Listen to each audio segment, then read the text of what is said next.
everyone Right, else. we are now going live on YouTube. Okay. Oh.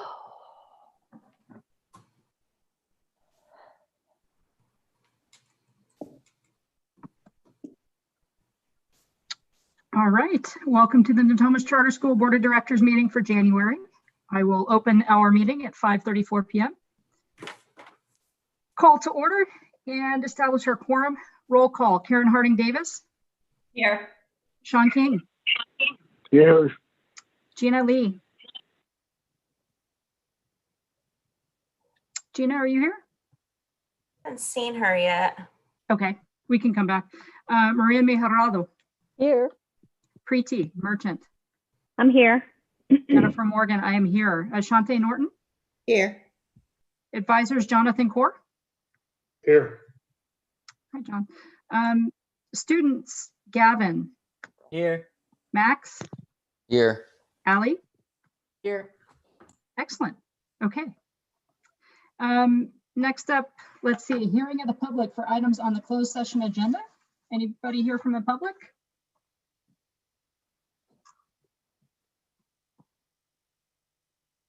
Okay, sounds like we're clear. We will now adjourn to closed session to, let's see, consider and take action on public employee performance eval pursuant to Government Code 54954.2. We will reconvene at 6:15. All right. Thank All you. right. Thank Bye. you. Bye.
Laura, can you hear me?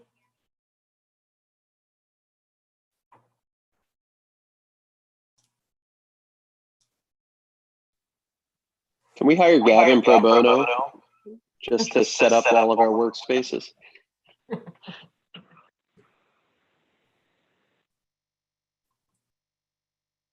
I vote yes.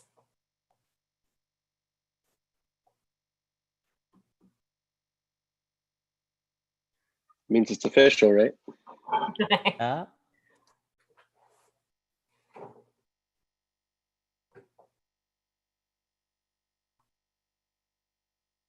The board's coming back in right now.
There's Jennifer. Hey there. Ziba, were you anticipating a 6:15 reconvene or a 6:30? 6:15. Okay, we need to inform Dr. Wood and the remainder of the board.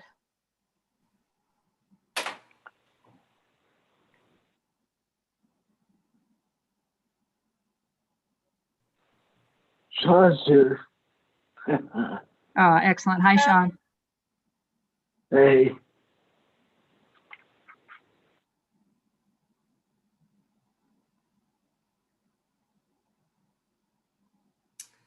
So let's see, we have Jennifer, Preeti, Ashanti, Sean. I'll text Maria.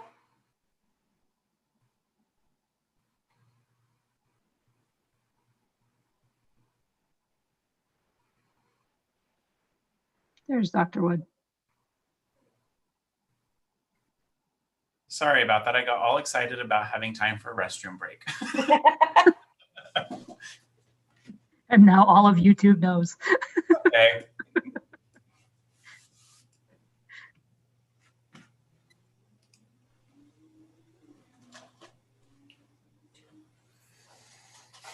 Can we tell, like if people are going and reviewing the board meetings after the fact? I mean, does it show like views or things like that? Yeah, on our YouTube page, it actually under each video, it shows like how many counts. And we've actually, I'm glad that we've been streaming this year because we've actually gotten quite a few viewers after the fact. Each board meeting probably has at least 100 or so viewers. And some of them, especially if it's a very interesting topic like school reopening plans or that sort of thing, we might have had up to 500 views on that particular board meeting. So we definitely, you doing it this way has made it more accessible for our community, which I think is an awesome thing. So.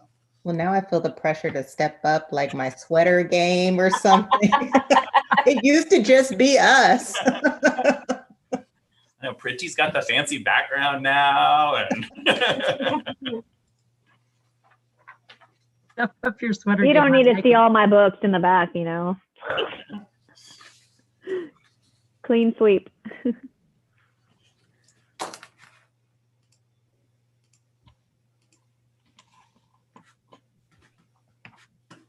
Is everybody here? Are we waiting on me? No. Why?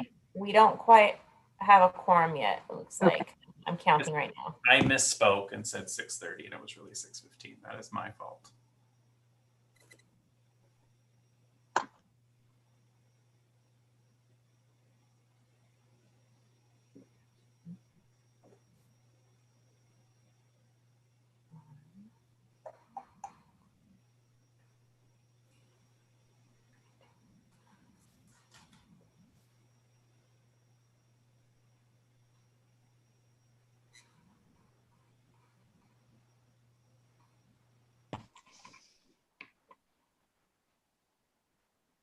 You just need one more to join back and then we'll have a quorum.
Here's Maria.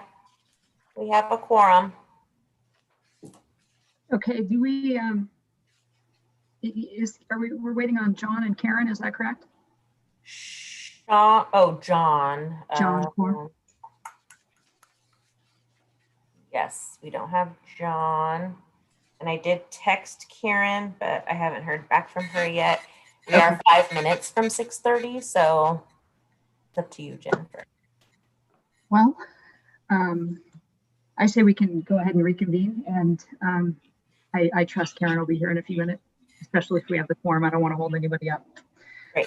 So reconvene open session at 6:25. No action taken during our closed session. And we will kick off with our student reports. Gavin, can you share with us your update from the VLA? Yes, I got you. You guys can hear me, yeah? Yep. Yes. Perfect. All right. So give me a second here. Okay. As winter break ends, VLA is starting up our classes again, and we're getting ready for the new semester. Well, since we're coming back from winter break, there's not too much to report out, but last week we had our material pickup for dual enrollment classes or any of our classes.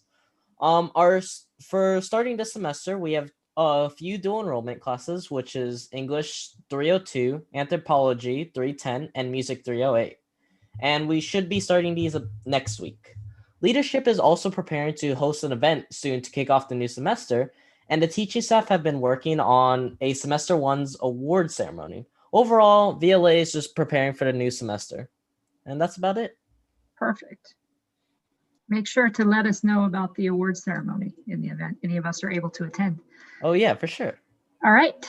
Thank you for the update. Let's move on to Max. Oh, can you guys hear me? Yep. All right.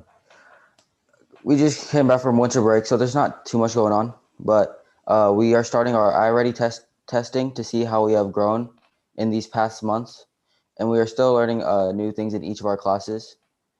And we're still learning about ways to be safe when we come back to campus. And many of my peers, including myself, are looking forward to that day. And emails are being sent to 8th graders and their families with information about high school and applications, so they can make that decision together. And we still have events for students to interact with each other, like Popcorn Fridays going on. Okay, That's all. excellent. And let us know how the imaginary asteroid comes along. Be good information for us to hear. PFAA, Ali. Hello, I hope everybody's doing well right now.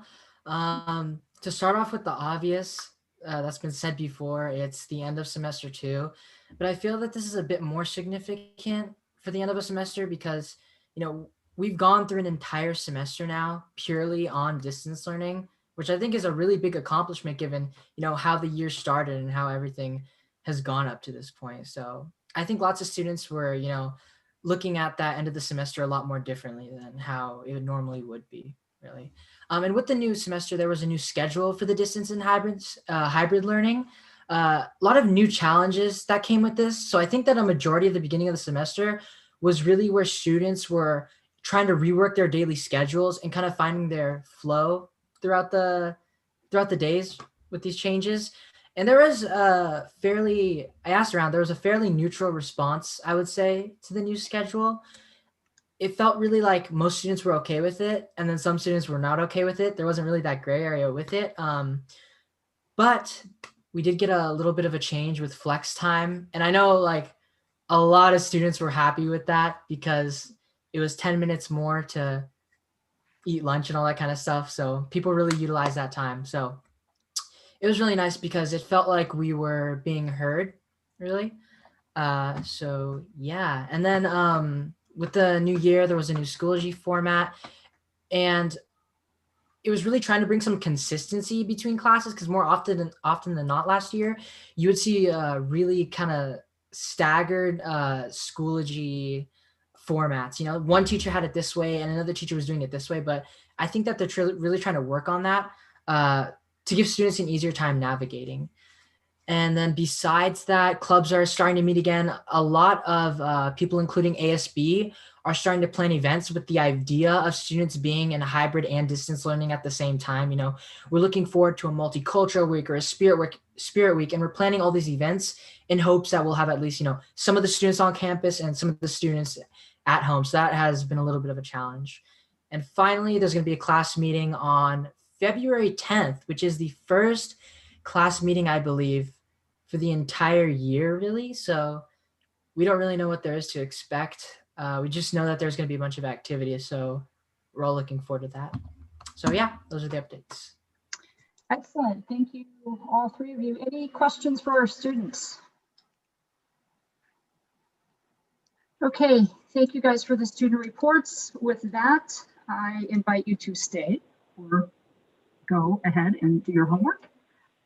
If you have other things to do, listen to your parents, clean your room, do all that stuff. Above all, wear your masks and foster some kindness this week. Thank you. See Bye, you guys. guys. Thank you. All right. Hearing of the public for items not on the agenda. Do we have anything to share there? Nothing received via the public comment form. Okay. How about public for items on the agenda? I would assume, since you said nothing, we don't have anything there, but just to confirm. Nothing via the public comment form. Okay. Approve the agenda for today. I so move. I'll second. All right, roll call vote. Karen, Yes. Sean, Yes. Gina, I believe is absent. Is that correct? Correct. Okay. Maria, Yes. Preeti, Yes. Jennifer, yes. Ashante, Yes. okay.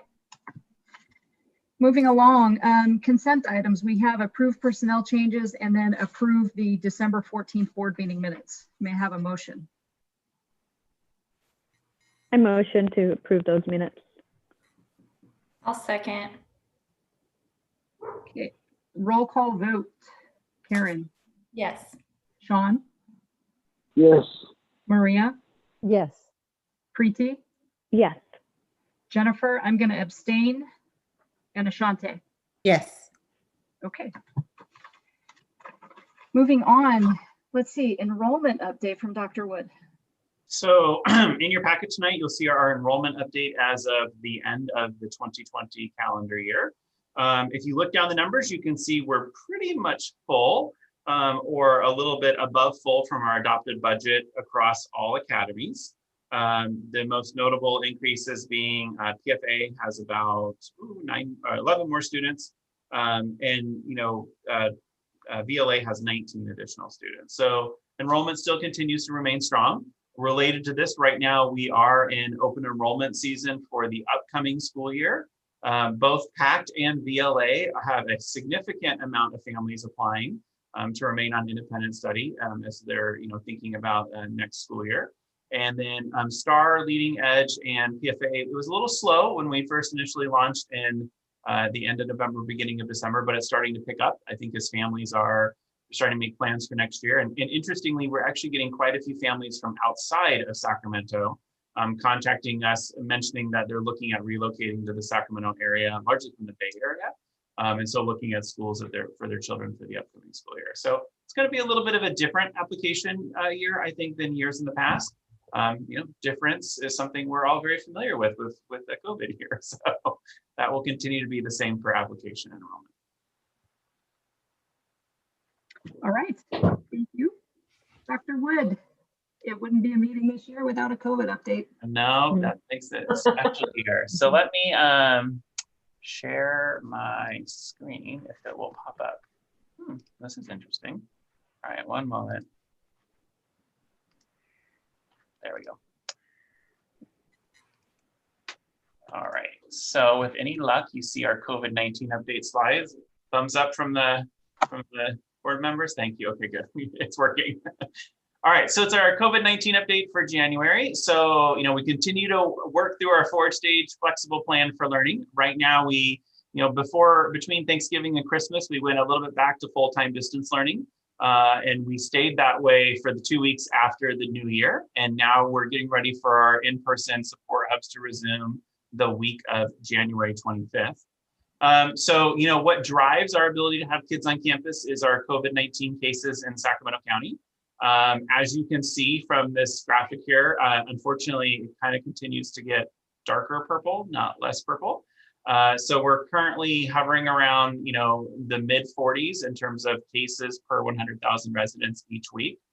Based on my call from Sacramento County Public Health on this past Friday, they're actually expecting this number to increase over the next couple of weeks as we are beginning just now to see the impact of gatherings over Christmas, and then the impact of gatherings over New Year's shortly following that.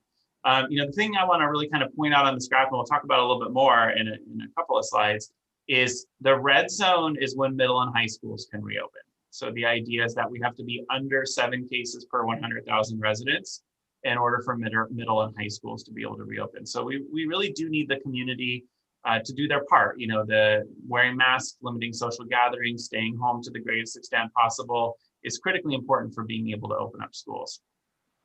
On campus, better news here, we've actually seen a little bit of a less of an impact. So this was really tracking employee absences related to COVID-19. And this was a mixture of employees that might actually have tested positive themselves or have to quarantine or on travel-related quarantine. And you could see, right up until Thanksgiving, it was pretty low. After Thanksgiving, it spiked and it's been going down. And so that continues to be the case. So hopefully we'll continue to hold that trend, at least with our employees. Schools that have opened in our area, specifically in the Folsom Cordova district, this has actually been their biggest issue that they've been struggling with, is not actually having enough employees on campus as quarantines and stuff start actually going into effect. Student cases are a little unknown because we don't really have students on campus. So unless a family happens to tell us that their child has COVID-19. We don't really know. As you all know, we're still under a regional stay-home order. Schools are somewhat exempt in that, we can continue to have our distance learning hubs. And so we'll be, as I mentioned, those resuming the week of January 25th. Most of the school districts in our region the campuses are closed, but similar to us, they're looking at bringing back small groups of students. And as I mentioned in the previous slide, we started the new year on distance learning with all students. Staff have been, for the first 2 weeks, had flexible work locations. And that was really about trying to address any kind of COVID-19 exposures that people may have experienced over the holidays. But at this point, we have all staff returning Tuesday the 19th to begin working from campus. And really the mindset there is that, as we are essential workers as educators, and the best thing that we can do as essential workers right now is to really prepare ourselves for students to return at some point in the near future. So we will be beginning that mentioned on January 19th. So we talked about our rolling timeline in December. And so we still kind of have that in mind.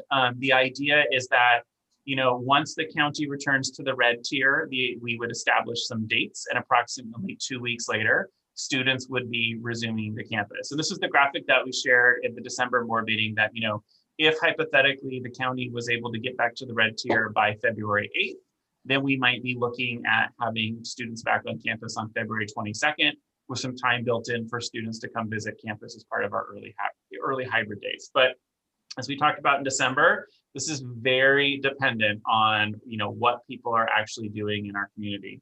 And at least in December, the public health department was sort of guessing mid-February. They're not willing to actually provide us a guess at this point. And that just goes back to the significant number of cases that we're seeing in our community. Over winter break, the governor did sort of tweak the whole reopening process a little bit. He announced his Safe Schools for All plan. We're still waiting for a lot of this plan to be announced. So this information is just what we know as of today. But basically, it lets elementary campuses open a little bit earlier. They can open when cases are around 28 cases per 100,000 residents. But there would be a lot of testing that's going to be going on. And middle and high school, though, still have to wait to 7 cases per 100,000. Distance learning would still be an option. And some of the requirements that are ahead of us of this plan, but we're still waiting for details, is we're going to have to write a new COVID safety plan. COVID testing is expected for all staff and students. Notice I did not use the word required at that point. It cannot be required, but the idea here is that everyone who's coming to campus is participating in regular COVID testing. So if there are over 14 cases per 100,000 residents, you have to do weekly COVID-19 testing of all students and staff.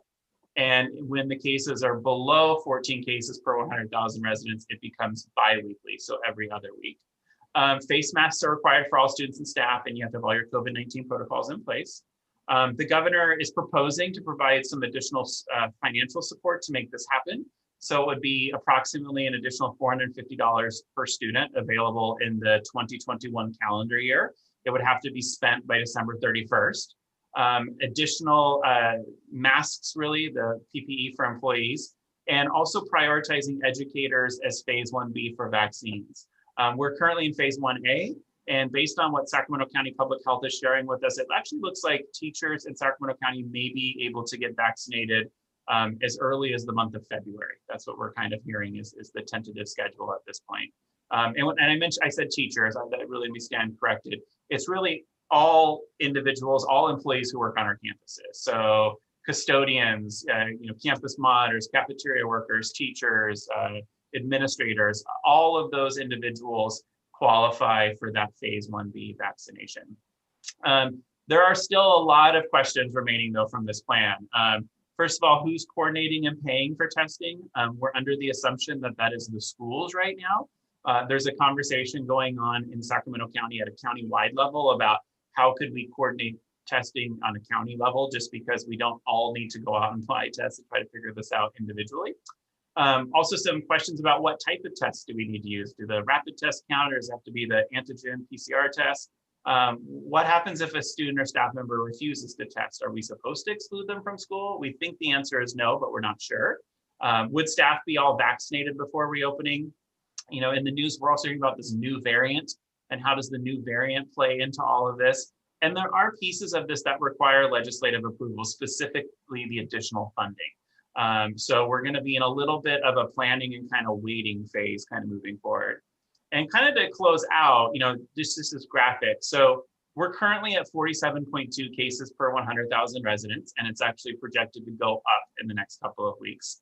Realize that we have to actually get down to this bar right here in order for elementary campuses to open. That's at that 28 cases per 100,000 residents, and there's a weekly testing requirement. And then at 14, when we get down to here, we still only have elementary campuses open, but we move to an every other week testing requirement. And then the red tier, is when middle and high schools would reopen. So we probably have some significant amount of distance learning ahead of us. And so in the meantime, what we're really focusing on is how do we leverage our distance learning hubs to really support all of our students? So I know today I met with Dr. Gandhi at PFAA, and really the PFAA team's focus is looking at, how can we use the hubs to support students who have incompletes from the fall semester, or students who need some additional support getting their coursework done, or even looking at some credit recovery or course replacement type options. Similarly at Star Academy and Leading Edge, also looking at who are our students of our highest needs, our students with IEPs, our English learners, and trying to get them to campus to continue to support them during distance learning. So with that, any questions I can answer about our COVID-19 update? I was just wondering the rationale for elementary schools. Is it because they need to be in school more than middle school and high schoolers? Yeah, that's a really great question. So it really comes down to the idea being, sorry, I'm trying to get out of this.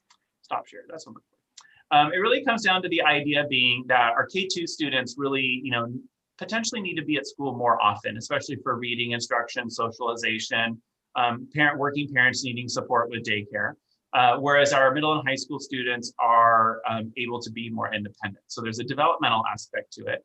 The other aspect to it is epidemiological. So based on all of the current research, COVID-19 seems to be less infectious for those under the age of 12 than those over the age of 12. And so the idea being that it's a lower risk population in terms of them contracting the virus, but also them sharing the virus with other students or their teachers or that sort of thing. But that's kind of why I brought up the question about the B117 variant. And that's the variant that people are sometimes referring to as the UK variant, because it was found in England. But that variant might actually have the same infectious properties for children as the regular variant. And so that's why there's some questions about how much does this plan really make sense? And at least locally in Sacramento County too, there's also a big discussion about where should public health be focusing their energy? Should they be focusing their energy on testing everyone, which is what has to happen for this plan? Or should we be focusing our energy on getting everyone vaccinated? And, like for instance, once we have all the adults vaccinated, then beginning to invite students back. Thanks. You're welcome. Joe, I had a question about the cost, or is the cost that has to be covered for the testing versus the vaccine? Because the vaccine's supposed to be free, right? The vaccine is supposed to be free. Yeah. And Okay. at this point, the vaccine is going to be free. Okay. The $450 that per student, the reason why they're providing that is really twofold. One, additional PPE or I'm just going to call it like safety devices. Like there's some schools, especially in older school districts, that are struggling with HVAC systems that haven't been renovated in 30 years. And so some money that might be available for things like that. Okay. Certainly other things, masks, plexiglass barriers. Sure. For us, these are things that we've largely already purchased. As we look at this funding, we're thinking about, one, there's going to be a cost for testing that we're going to have to figure out. And the COVID-19 tests are not cheap. It's anywhere from $30 to $100 per test. Wow. And so the county's actually been doing, the county, just so you know, the Sacramento County Office of Education and the charter leaders and the superintendents have been all kind of discussing. And as a collective group, there's a really big concern over this testing requirement because, first there's just like the logistics of it, but let's ignore that for a second. The cost of it is pretty significant. And based on the models that the county's looking at, they're feeling like the funds that are being potentially allocated would not be enough to cover testing much beyond a month or two. And so that's one of this is part of the I think what the give and take with the legislature that's going to have to occur over the next couple of weeks. Certainly everyone wants schools to reopen. We want it to be safe. Testing makes sense. So does PPE, so does vaccines. But how do we also do it in a sustainable way? That we're not, I believe Folsom Cordova has testing in place at most of their school sites, and what they're kind of finding is they have to have an employee just do nothing but testing students all week long. Wow. And and the disruptions that creates and stuff. Sure. Thanks. Hey, Joe, do you know how the Roseville, Placer County schools are going? Because I think, aren't they back 5 days a week or something? Yes. So it depends on the district. Rockland Unified switched from I believe they were kind of like what we were planning, like the 2 days on and then 3 days off, to a everyday AM, PM kind of model. So they still are using the 6-foot physical distancing, all of the protocols in place and that sort of thing. And then the high school district actually sent all of the kids back. And so there's limited physical distancing going on in those classrooms. I believe it's 3-foot physical distancing rather than 6. We've been tracking it anecdotally. I mean, we actually have a few staff members who have kids in those districts, and so they've talked a little bit about it. I know one thing I've been kind of looking at is trying to track their public COVID-19 information. Are they seeing increases on campus? How disruptive has that been? The other interesting piece to it is not all of the students are back. So for instance, Roseville Joint High School District, their original plan was to be on a hybrid model for a little while. And then they decided just before the new year that they were going to go to this, all the students being back on campus model. And there were a significant number of parents who pushed back and said, I'm not comfortable with that. So they ended up letting students choose remote learning for the rest of January. But then the idea is that in February, you either come back to class or you sign up for the independent study program that they have. But the independent study program is actually full. So right now it looks like everyone has to come back to school in February. But we are trying to keep an eye on it, and also with our public health partners, having them kind of talk to their public health friends in Placer County to understand what sort of impact is this really having on case counts. Yeah, it'll be interesting to kind of know, just to have a perspective. And also, are they testing or no? Probably not, right? I don't believe so. Yeah, I didn't think so. Thank you.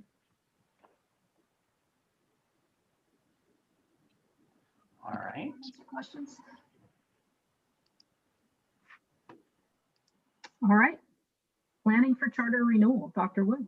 Yes. So our other thing that we want to talk about for tonight, totally different perspective, is really kind of focusing on the future with our charter renewals. So let me bring my slides back up, switch tabs here. So here we go. So in the 2020, so the 21-22 school year, which is very hard to say, I'm learning, we are going to be focusing on a few different things, but one of them is planning for our charter renewal. So next school year, we need to renew our charter. And so the point of this presentation is talk a little bit, share with the board what the road ahead looks like. So before we jump into the road ahead, I think it's important to take a moment and talk a little bit about what's the purpose of our charter. So a charter is a legally binding document that serves some significant components. Talks about who we are as a school, what we seek to accomplish, what are our governance structures, and it documents certain legal requirements. For instance, how we're going to do admissions, how we're going to do our lottery process, how we're going to do audits, that sort of thing. So our charter is really, it is the foundational document of Natomas Charter School. And as the little yellow box says, it really tells the story of who we are and what we hope to do. As a charter school, in the law, we're provided a certain degree of flexibility that maybe a traditional school district wouldn't have. And that flexibility is provided in exchange for some outcomes. And that's that idea of like, how are we going to measure student success? So it used to be that, the charter renewal process, you basically took your charter to your authorizer, which in our case was Natomas Unified, every 5 years. It was a pretty straightforward process. There wasn't a whole lot of detail to it from a legislative standpoint. But in 2018, there was a bill that was passed, Assembly Bill 1505, and it did a few things for charter schools, but one of it is it really changed the charter renewal process. And so it was very explicit that our renewal criteria is basically based on our dashboard performance. So we haven't talked about the California School Dashboard as a board in a while because we didn't have an update this year. But if you remember back to the California School Dashboard where we got the little colors and stuff, that's what our charter renewal is going to be based on. And it's really based on the 2 years before your charter renewal. And so a charter school can be labeled as one of 3 groups: a high tier group, a low tier group, or a middle tier group. So to be in a high tier group, it means that you're going to get a 5 to 7 year renewal from your authorizer. And you're high tier for either one of 2 reasons. Either you're blue or green on all of the dashboard indicators, or your academic indicators, you have the same level or higher than the state average for the whole school and the majority of subgroups. So the academic indicators are things like the CASP assessment, remember the English assessment and the math assessment, the LP, which is the English Learner Progress Indicator, and then the CCI, which is the College and Career Readiness Indicator. So Natomas Charter School, we're in the high tier. It's not because we're blue or green on all dashboard indicators. We're actually yellow for math, but we're blue and green on everything else. It's because under option 2, we're at the same or higher level than the state average for our school as a whole and the majority of our subgroups. Another sort of the opposite of that is being in a low tier. So if you're in a low tier, it means you're orange or red in all the indicators, or your academic indicators are lower than all the state averages, and that the district can only renew you for up to 2 years at that point. And then all of the schools that don't meet those criteria are kind of in the middle tier. So we will be walking a charter renewal process in the high tier. And really any reasons for denial are going to be around not serving students who wish to attend. It might be related to disenrollment or suspension or expulsion. And it's because maybe you didn't have a due process component to it. Or you're not going to be successful because of fiscal or governance concerns. You know, we're spending so much money that we can't stay afloat. We also can use what's called verifiable data. This is data that's approved by the State Board of Education to tell our story. So our renewal is largely based on the dashboard indicators, but we can use other data. And I'm going to talk a second about what some of those other data examples might be. But the idea is it has to be third-party data. It can't just be like oh, I'm going to create this assessment. It's the Joe Wood assessment, and we're going to measure our progress on that. It has to be some sort of third-party external group. And we also need to have a measurement of post-secondary outcomes. So like, where do kids go after they leave Natomas Charter School? And the idea is it should be a tool that you have a significant participation rate. So 95% of the students who would qualify for that assessment have participated in it. So really, if we think about it kind of big picture, the charter renewal process is an opportunity really to share our successes. So what does this mean for us? Because there's this tiny little pandemic that got thrown in the midst of our charter renewal process. So if we had not had the pandemic, we would be looking at the blue box, where our charter renewal next year would be based on our 2021 dashboard and our 2020 dashboard. Well, the reality is there was no 2020 dashboard that was produced. There's some questions over whether or not a 2021 dashboard is going to be produced at all. There's some question right now about, are we taking the CASP assessment? Are we not taking the CASP assessment? We are doing English learner assessment, so we should have some data there. And we are tracking, how students are doing in terms of meeting graduation requirements, so we'll have some data there. But everyone recognizes that throughout the state, the class of 2021 and the class of 2020 are going to be abnormal data sets compared to other years just because of the pandemic. So we're going to be looking at using the green box, which means that we're really going to be focused on our 2019 and 2018 dashboard data. And then we're going to be complementing that with the verifiable data. And so for us, that really is our iReady data from this year. So that's why we've been doing the iReady assessments. There's also something else that we subscribe to called the National Student Clearinghouse Student Tracker. If you like data like me, it's a very cool database that basically tracks students after they leave high schools and tracks, where do they go to a 4-year college? Did they go to a 2-year college? Did they go to some sort of other post-secondary experience? How long did it take them to get through college? What was their college persistent rates like? And so we actually subscribe to that service. And so we'll be looking at that data. And then we can bring in some additional data. So for instance, if assuming we do have a CASP assessment this spring, we'll be looking at that assessment data probably as well. And then other internal metrics. So maybe some survey data or some other things to kind of complement and tell our story. But For us, it's largely going to be based on the 2019 and 2018 dashboard data. So, as we kind of think about, this charter renewal process, it is going to be a combination of looking back while also looking forward. So on the looking back front, really kind of reviewing our historical successes, revisiting our WASC goals. So remember, before the pandemic, we went through our whole WASC self-study because part of our WASC self-study was about establishing new LCAP goals, which would then also be part of our charter renewal process. And evaluating how are our kids doing, what were the successes, both successes and challenges before the pandemic, but also looking forward, what do our students need after the pandemic? So we're really using this charter renewal process as a time to look internally at what support structures do we need to put in place for our kids, and what did we learn from the pandemic? Maybe there's, from distance learning, new instructional models that we want to try, or maybe we want to, think a little bit differently about what homeschooling looks like, whatever that might be. We're going to continue to look at that. And then also planning for our upcoming LCAP, because at the same time that we're going to be writing our charter renewal, we're also going to be writing a new learning continuity and attendance plan. So we're going to be in this really interesting space of like looking back, everything that's in our charter, kind of looking back that's in that and saying, how have our kids done? While also kind of looking at this moment in time with the pandemic and using the charter renewal as an opportunity to plan for the future. And just in terms of a time frame, and this time frame is written from like when the charter renewal process, if you will end to when it begins at the bottom. So, our goal, I actually met with the chief academic officer from the district today. She's actually our charter schools liaison, and met with her today. And our goal is really to take a renewal charter petition to the district September, October, basically this coming fall. There would end up being 2 meetings. So there would be a public hearing and an approval meeting at the Natomas Unified School District. And we as a board would actually approve the charter before it goes to the district. And then in 2021 over the summer, that's going to be me and the chief academic officer for the district, along with each of our legal counsels, working back and forth on a draft, making sure we have all the legally compliant things. That actually started today on our end. I've been working with one of our attorneys on getting the beginning of a draft. And then, in the spring and the winter, so I'm going to actually go down to the last row for a second.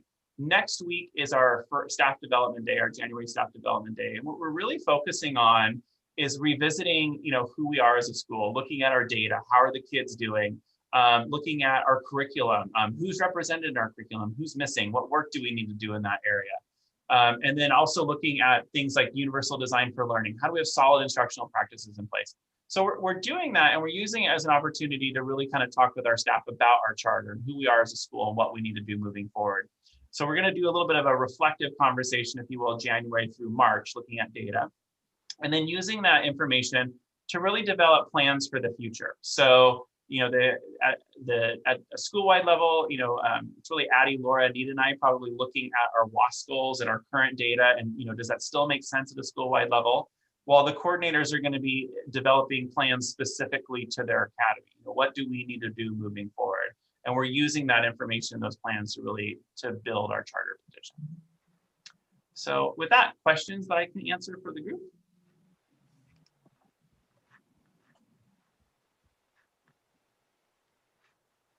I wanted to compliment the thoughtfulness and I really love how you're taking this opportunity to reflect and to see how the pandemic has affected everything. So I look forward to the process. Thanks. Can you explain exactly what's our role, Joe, in this? I know you'd mentioned that we would be approving, I guess, the proposed charter at the end, but do we have a role prior to that? So my plan is actually throughout the next few months, we'll probably have a charter renewal update going on. And we may have specific questions that we want to ask to the board, but it's really, in your role, it's if you see, places that you want us to kind of focus in on some of our energy, some goals that you want us to accomplish, letting the coordinators and the admin team know, and then we can kind of work through that. But the board doesn't necessarily have a formal process beyond that. But certainly we want your voice there, is what I'm trying to say.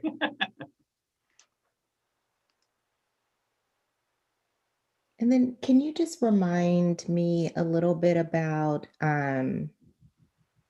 what the role of the WASC certification that we did? So the charter establishes us, and then that certification that we just went through about a year ago, what's the interplay between these two processes? That is like the $25,000 question about all of this. You know, but this happens to school districts too, but really to charter schools, it's like we create all of these plans, right? And they feel a little bit like, how do they relate to one another? So yes, as you mentioned, the charter really establishes who we are. It says, this is what we believe in, and this is what we're going to do, and this is how we're going to measure success. The WASC process that we just went through is our accreditation process. So in order for our students to earn high school diplomas that are accredited and therefore transferable, like onto universities and that sort of thing, we have to be formally accredited. And so the WASC self-accreditation process is really about doing sort of almost like strategic planning, right? Like looking within and establishing some goals. Similarly in California, because we have financial flexibility in terms of how we develop our budgets and where we're going to spend money, we have to develop those learning continuity and attendance plans, which is another set of goals of basically how are you using your money to accomplish your goals. So when we do this right, all three documents should be basically saying the same thing. You know, the charter is basically saying, this is who we are, and this is what we're doing more or less indefinitely. I mean, yeah, every 5 years we might tweak it a little bit, but you know, it's not like we're going to go from being an art school to a STEM magnet all of a sudden, right? You know, it's like this is kind of what we're doing. Whereas our WASC goals, those are usually 6-year goals. So they're things that you're trying to accomplish over the next 6 years. So they might be a little shorter term than the charter. And our LCAP goals are usually 3-year goals. So they're even a little bit more focused. And our LCAP goals, often we need to call out how we're ensuring all students are achieving the goals. You know, so like if we know that, you know, specifically our English learners are struggling in a particular area, we need to be calling that out in our LCAP, because what we're going to be saying is we're actually going to be attaching funds in this particular way to serve this group of students. So I kind of think of it a little bit like a funnel, like where the charter is at the top, it's the widest thing. And then we have our WASC goals, and then we have our LCAP goals. Okay. Thank you. You're welcome. All right, anything else on the charter renewal? Once again, Ziba is on the agenda. I'll turn it over to her for the conflict of interest form reminder. You're muted, Ziba. Sorry. Just a reminder to the board that the statement of economic interest forms will be getting released here in the next month or so. So it'll be on every agenda as a reminder, and then they'll need to be submitted in April. And over the summer and late spring, I attended a training and got a little more in-depth knowledge on what's required from the form and who files it, and you know what we maintain and what information has to come. So it's a little more in-depth, like I said, that we had discussed before. My recommendation is to definitely speak to your accountant, your CPA, for your particular situation. I do have some, knowledge on what's expected, and we can go over it in separately one-on-one and set up some meetings. But we'll need to make sure that we have all those submitted and in my hand, and I'm the keeper of all those, so that way we are compliant. And what is it? I apologize if you said this, the deadline? The forms haven't been released yet, but we have to file them in April. So you'll hear from me again in February. In March, I'll start hounding a little harder. And then by April, we got to have them done. Okay. But we can't, at this point, there's no action on our part possible because the forms aren't ready. Is that right? Correct. Yep. I will definitely be reaching out once everything's ready. Excellent. Okay. Let's see, next up on the agenda, Executive Director comments. Joe, would you like the floor again? You're muted. Here I was smiling that had happened to Ziba because I thought it only happens to me, and then I jinxed myself for smiling. Maybe Ziba muted you. So two quick things. First, we have a staff development day coming up next week. And so just letting everyone know that'll be happening. That happens on January 20th, and we have a 3-day weekend prior to that. The other piece is just a reminder for the board that we are in application season. So all of our application information for the upcoming school year has been posted on our website. In order to be eligible to participate in our lottery, all applications have to be submitted by February 18th, I believe. So we have those two things going on. And then the other piece, I'm actually going to hand over to Laura. She's going to kind of give us a little update. But we had a former PFAA staff member who passed away over the weekend. And we just wanted to take a moment to acknowledge the impact that he's had on our school community. And so I'm going to let Laura talk a little bit. Hello. So James Chavez Flica Hernandez was a vocal teacher at PFAA from about 2002 to 2008. So he was here for 6 years and really did a lot of work to develop our vocal program and work with the drama department on musicals. And he was a force to be in the arts community, both in Sacramento and in the Woodland area. Worked at the Woodland Opera House, and a lot of the staff that's been around for a long time, I know, is feeling the loss of his bright spirit. And so I just wanted to share that because we will have parts of our community, whether they're staff or students or community members that might be feeling this loss. And so he passed on Sunday. So I just wanted to let everyone know. And then if I know Karen, you are feeling very similar about the loss of James. So yeah, McKenna, James was McKenna's private vocal teacher. And so she spent a lot of one-on-one time with him, and he also directed her in several musicals. When we first moved here from Colorado, when McKenna was 7, she's now 15, she was in probably 8 or 10 musicals. And he was the musical director in most of those. And just like Laura said, he was amazing. He really brought a lot out of the kids. You know, he knew what his gift was, and he was able to bring out that gift, everybody's individual gift, and help them reach their potential. And he could just fill up a room with his energy and smile. And yeah, it's just really sad that he's gone. He was in a medically induced coma for a few weeks and on a ventilator, and he just wasn't progressing at all. So they had to take him off the ventilator, and he died. So yeah, we're grieving a lot. I know a lot of PFA students also knew him, or alumni of PFAA that have also, you know, done theater in Woodland and in Sacramento. So James touched a lot of people's lives, and he's going to be sorely missed. So I don't know if we've done an announcement as a community. I'm not sure if I've seen anything on social media from PFA. So I know that SEMA was working with some of the arts teachers and talking about something that we're going to do, and I'm working with Jeff Pollard as well. Okay, great. So we'll be coming out with some way to commemorate him. That sounds lovely. Thank you. Thank you both for sharing. Please pass along our thoughts for his family and friends, and for our school community as a whole, and definitely to McKenna, Karen. Thank you. Let's see, moving on, Board of Director comments.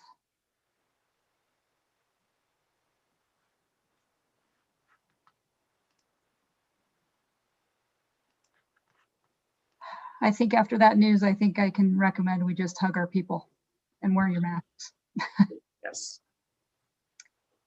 Moving on. future board agenda items.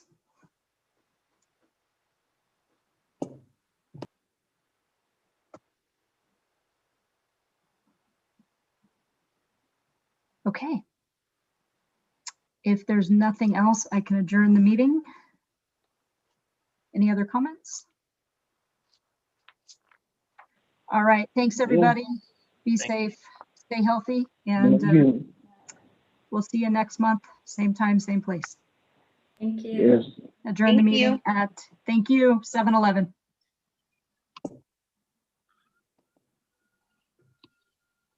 Okay, Jennifer, see you on Friday. Yes. Oh, yes. Yes. Everybody who's participating in that, we'll see you Friday. Yeah. Thank you. Uh-huh.